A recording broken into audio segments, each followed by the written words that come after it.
We have more than 80 formers and survivors from 19 different countries, from 6 different continents. We've never seen this mixture of people all coming together in one place. I had assumed an identity that all that mattered was the color of my skin. At 16 years old, I joined an extreme Islamist organization that aims to overthrow governments via military coups. I've never really been in a room before with so many former extremists and survivors. I think that's a very powerful combination. It's our responsibility and duty to teach these kids the truth. I'm living the effects of violent extremism. Until you talk about it, you cannot overcome it. What we're doing here now is a much needed first step. A lot will depend on whether people, as they leave, do something.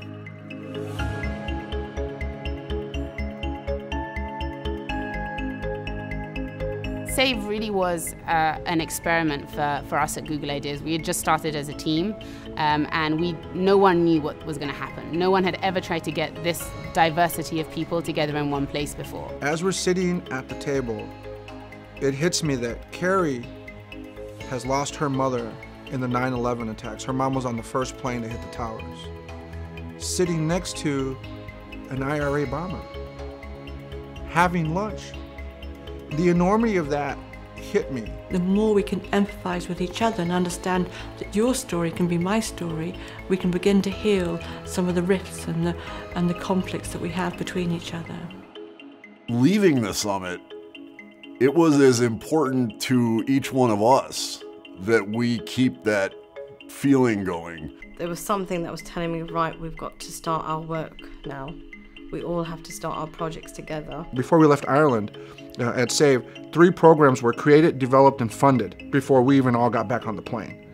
This is about action, it's not about talking. We might have issues around racial hatred, so I might contact someone like Angela or Arno, or I might have gang issues and say, well, Sammy or Susan, what are your thoughts, or how have you tackled this problem? Now comes the time for us to tool up this extraordinary group of people and grow the network in a way that it can have real impact on the ground. We can talk to governments, we can talk to people who've got power, we can create more projects, and the beauty of it is no one can say to us, they don't know, we don't know what it feels like, because we do.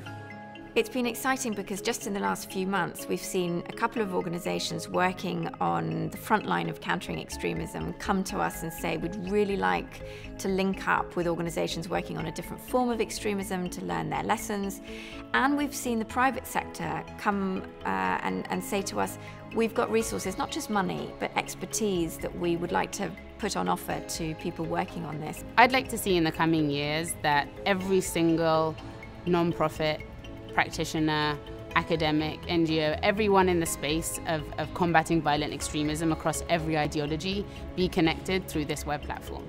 And for us to have representation of every single project type, and for this to be the de facto place to go to get connected and get resourced.